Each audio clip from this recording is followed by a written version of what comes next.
Hey everyone, Hot Sauce Z here for another Battlefield 5 video. Today we're going to quickly go through the massive update 5.2 patch notes that DICE released this morning.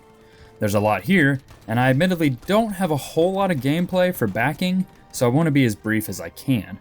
You'll definitely need to check out this entire set of notes though, because there's tons of new info and tweaks coming to Battlefield 5 tomorrow. The biggest changes coming to the game we've already discussed in other videos. I'm of course talking about the rebalance of the majority of the weapons, as well as the target acquisition spot system. These patch notes break it down weapon by weapon on all the ones they have adjusted, so be sure to check out the notes to see what's up with your personal favorites.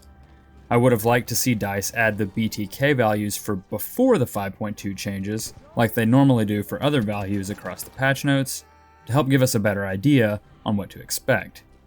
I know for me, and probably a lot of you guys, that you don't actually know even right now how many bullets it takes to kill someone in the game. So just seeing the new values makes it a little harder to understand where we're headed. Just food for thought. DICE mentions right at the top of these patch notes that we will not, I repeat, not be receiving Wake Island or community games tomorrow with the update, which is largely disappointing and another dose of soon TM.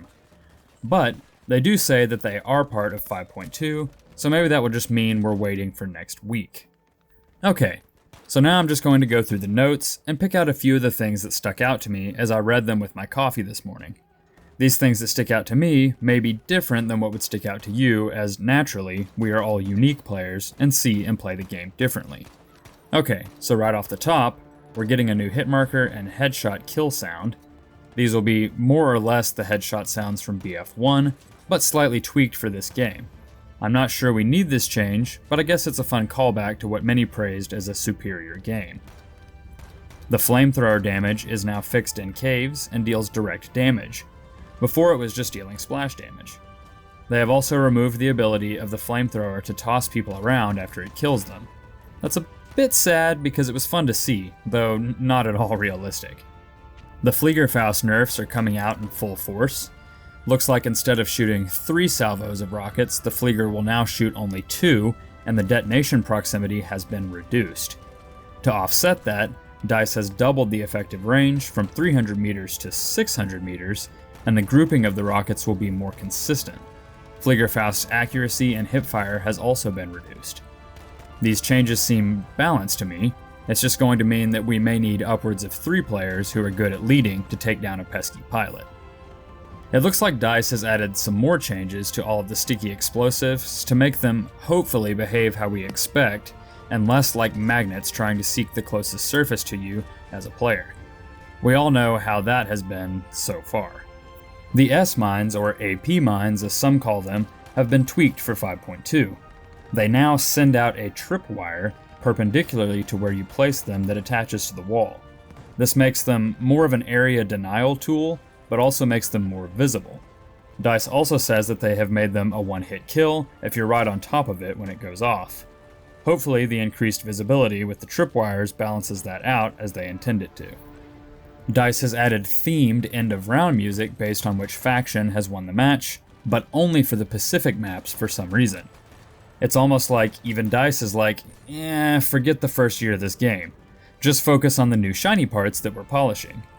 I mean, hopefully they get some themed music added to the other 10 or so maps, because it seems a bit ridiculous to me to only add cool polishing touches like that to the very new stuff.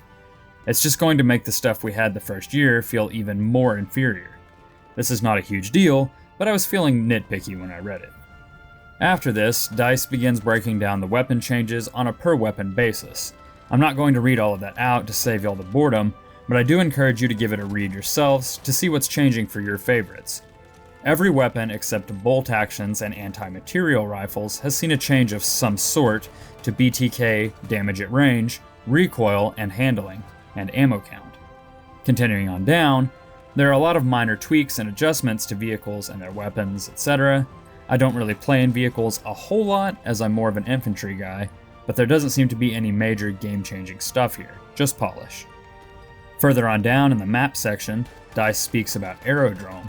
They have apparently added a ton of cover across the entire map to make it feel less empty. There are going to be more trucks, boxes, rocks, and just stuff everywhere. This should be a good change. I've been really hating playing that map lately, and this could be a nice refresher for it. Now, if only they could add some kind of ranged anti-tank weapons for the defending side and breakthrough. That would make the map even more enjoyable. Outpost mode is seeing a huge overhaul. It looks like they've adjusted nearly everything about it, from recruiting limits to how much health the radio towers have. I wasn't super wild about Outpost mode when it debuted.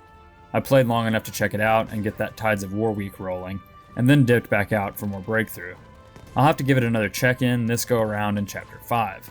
I'd assume with all these changes, we'll have it for next week or the one after. In the UI changes, DICE says that they have fixed a bug that would reset the respawn timer. Thank goodness, that was one of the bugs that annoys me greatly. They also mentioned the new target acquisition spot in this section, which we've talked about in the videos before Thanksgiving. There's also going to be a new on-off switch for soldier rim lighting, which is a neat addition. If you'll recall, in my video where I discussed the new target acquisition spot, I said that it would be cool if DICE could roll back the visual changes that were made for the sake of visibility. This new switch for rim lighting is almost like they listened to me, and is definitely a step in that direction. Spot flares' radius has been decreased, as well as the amount of time they hang in the air. They will also be more consistent to shoot down, which should translate to easier to shoot down. Doing so will also reward a player with 50 points for their effort. I'm stoked about these nerfs to flares, because they have been driving me insane ever since they received that big buff in 5.0. Couple this with the new UI indicator above the minimap that tells you when you're spotted, and I think players will be able to pull off some good flanks. Well, that about wraps it up. I've gone through all of the changes that were the most notable to me, and what should be the most noticeable when you boot up the game tomorrow. I hope you guys enjoyed this video on the 5.2 patch notes. If you did, please be sure to like the video and share it with some other Battlefielders who would appreciate it. If you enjoy Battlefield 5, or at least want to keep in the know about it, then be sure to subscribe to my channel, as that's primarily what we'll be talking about here. Anyways guys, I'm Hot Sauce Z, and I thank you for watching. I'll see you all on the next video, or out on the battlefield.